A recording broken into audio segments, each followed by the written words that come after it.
I think WWE has done a little bit a better job. They are improving, at least they're trying to, and trying to make things better slightly for the fans. And one of the storylines that has caught my eye has been the Randy Orton versus The Fiend storyline. And I like how every week that WWE is including some type of segment featuring Randy Orton and Alexa Bliss, because it adds new type of ways that WWE can present these talented stars. And this week's Monday Night Raw had only one good match this week, which I really enjoyed. It was AJ Styles facing Ricochet. And I think this is something WWE should really focus on and really capitalize on, and keep pushing this idea with AJ Styles and Ricochet. And the only one thing that WWE needs to change to me is keeping the interest of the fans and making sure that all the fans enjoy matches like these type of matchups that are going to keep people's eye on the TV and really keep fans focused into the program. I personally think that everything going on with the main roster is absolutely horrible. You mentioned the Randy Orton Fiend storyline. Now, a few weeks ago, they did the Randy Orton burning Alexa Bliss alive segment. And they then cut that off and left it on a cliffhanger. And then next Monday, they started and didn't even mention it.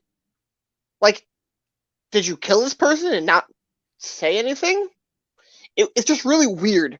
Everything going on with the main roster, it's Vince, and it's just his mind, and everything about how the main roster works is just bizarre. I think the entire company, main roster wise, not NXT, is very, very, very weird. I agree. I feel like WWE, they need to not just leave a whole space open like that on the segments and storylines. They need to keep momentum going with their storylines and keep people interested. And that's not a good way to do it.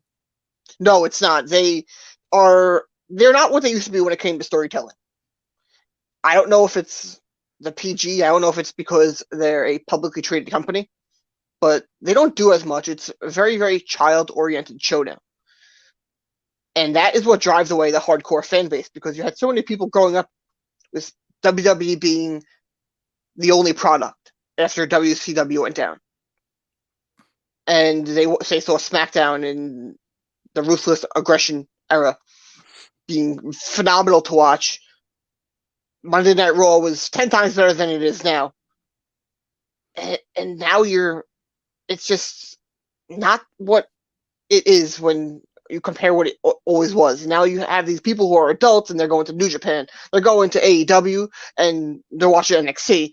But it shows when Raw, when 5-6 years ago they were getting over 3 million viewers, now they're getting 1.86 million. Yeah. How is that happening? I don't know. It's just I feel like it's just bizarre. Like there's not enough that WWE is doing. There's a lot of things that are in trending down, especially with Monday Night Raw. And that's not what's going to help keep that company being attractable to the older audience. Now, WWE, they want to attract the younger kids too, make them a long-term fan. That's what I always believe their plan is. But what are you going to do when that 12-year-old becomes a 16-year-old?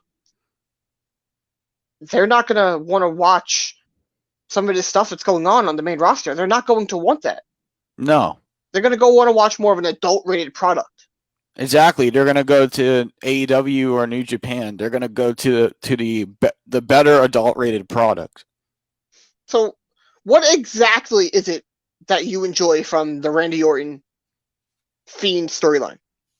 Well, I like how they went with how they had his face fried. Like they're going that angle where they're saying his so face, he's going to be Two-Face pretty much. Yeah, I like what they're doing there because it makes Randy Orton more dark. It makes him more sinister, and I like that WWE is at least focusing on edgier and darker content. Now, a few weeks ago, or it might have been longer, I'm not very good with remembering short-term timelines. USA Network told WWE they want to have an edgier product, and then the next week they killed Alexa Bliss, and then didn't say anything going into the next week, and then now they're burning alive Randy Orton. Is that what Vince thinks is edgier?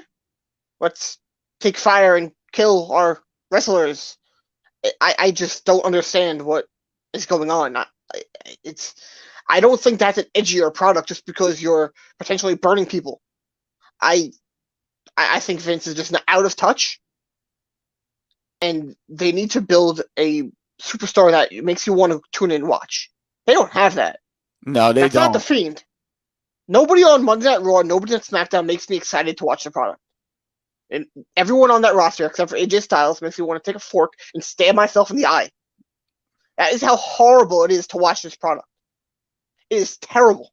I agree with you on that part. It's nothing compared to how it was in 2012, 2013, 2014, and 2015. Well, 2012, that was around the time where CM Punk was the hottest thing back then. And they don't have anyone that's great. No, they don't have anybody who has great mic skills. They don't have anybody that can really keep the crowd's attention like CM Punk did. They don't have anybody like that, and it's sad. They need to find some type of talent that can bring that kind of toughness back to WWE. Now they're trying to do what they did with CM Punk with Roman Reigns on Friday nights. And I think that SmackDown is trending better than Raw, but I think it's still horrible. Yeah, WWE, the main roster is still horrible, but you kind of have to give them credit with SmackDown and what they're doing with Roman Reigns. I like where they're going there. And the only problem I have with WWE is how they treat their call-ups to the main roster. When a star is called up and gets a chance to compete, most of the time they lose, and then they're not seen on TV for a while after that. And I believe WWE needs to give call-ups a better chance to show what they're capable of and what they can do in the ring. And recently I heard WWE wants to call up Rhea Ripley to the main roster. But the thing is, with me, I'm afraid she won't be pushed properly. And if she is called up, she has to go to SmackDown and not Raw. And I say that because look what happened to Keith Lee when they called him up to Raw. Look what they did to him. Yeah, that was really bad. But I remember hearing that they had to change a bunch of wrestler theme songs because of CFO money not being contract with them. And I think he was making them not use his songs anymore. But I think it's not good for some of these guys to go up there. You have Rhea Ripley, who at one point in NXT was the hottest female wrestler. She was over as can be. Her losing to Charlotte was the worst thing that could happen to her. She even said she went into a depression. She lost all confidence. It's just not good to do that. No. They don't do a good job with their wrestlers when they call them up. They do a terrible job. Yeah, Who from NXT that was over that they have called up has made a major impact on the main roster?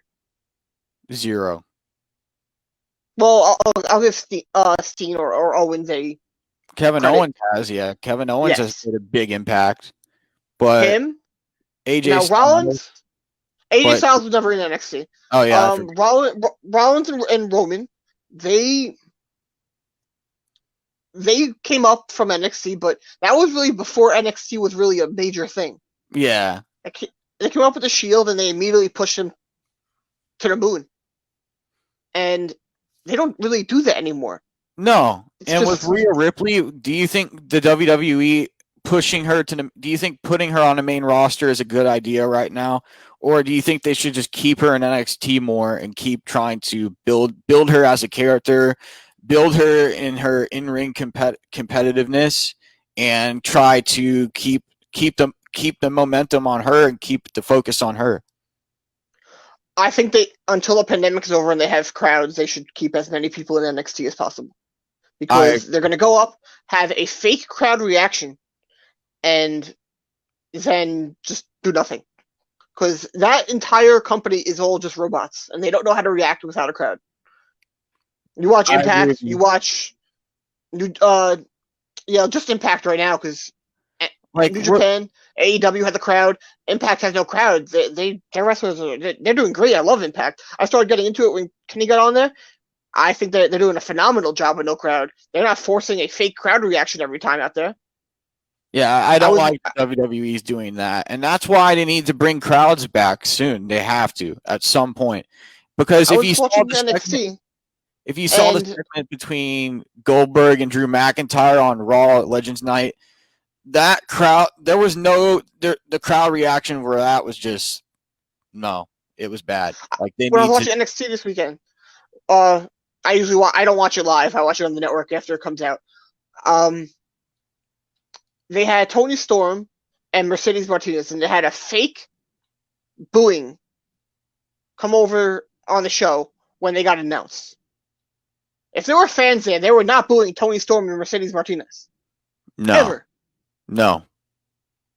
It's just, it comes off as WWE forcing who you should root for and who you should choose. What they want you to do. Yeah. Exactly. And that has always been something that they criticized Vince for. When Rusev was over with Rusev Day, they tried to bury Rusev Day and try to bury him to stop that. Same thing with Zack Ryder. If they don't make you a face, you can't root for them. They don't do something to make you over, you can't root for them. That's how it's always been. They don't take something and run with it if it's generic. The only time I really remember them doing that is Daniel Bryan. It's just a really weird company. Yeah, I don't get it. I don't get it either. And as I was saying before, with Goldberg and the Drew McIntyre segment on Raw at Legends Night, you saw them do the crowd reaction with that, the fake crowd reaction with that. That really lost. I only had slight interest in that promo for 5 seconds, and then after that, I lost all interest in it. Like, I don't even care about this Goldberg Drew McIntyre match, and I don't even think it should be happening. I don't even think it should be a main event at WrestleMania, because the one thing I want to see at WrestleMania is Roman Reigns versus The Rock. That would be a great way for The Rock to pass the torch on to Roman Reigns and then have The Rock go out on his back. That would be a great way to end it. Great way to end it, his legacy, his run with WWE. So what do you think of Drew as a champion? I think Drew's a great champion. I think he's very competitive. I think he shows a lot of toughness and grit in the ring. He's quick. He's agile. He's improved from a couple years ago where there was just no interest in him. Back a couple years ago, like 2009, 2010, 2011, those years. He didn't really catch on to me as a fan, but now seeing where Drew McIntyre is now, he's way better than he was back then. And I believe that this match, it should be somebody else. I don't know why they're putting Goldberg into the mix. I like Goldberg. I respect Goldberg for what he's done in WCW and all that, and his early run in 2003 with WWE. But I really just have no interest in this type of matchup. I personally think Drew is not horrible. I'm going to over-exaggerate with that one. I'm not the biggest fan of him. I think he's good in the ring, but I can't stand him with the microphone. And with no crowd, you need someone who's good with the mic, who can talk, who can connect with the fans. I think he's very, very monotone.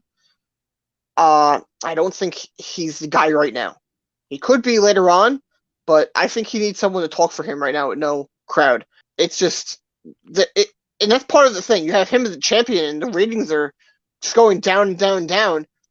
I don't believe in coincidences, and I think that's a major coincidence that they are that it's because while he's happening as champion, he should definitely have a manager. I feel have someone there to talk. When a crowd comes back, you probably don't even need to have him really talk. He can just come out there, get the reaction, and just get over. It's just not. I don't think he's doing a a good job of leading that show right now.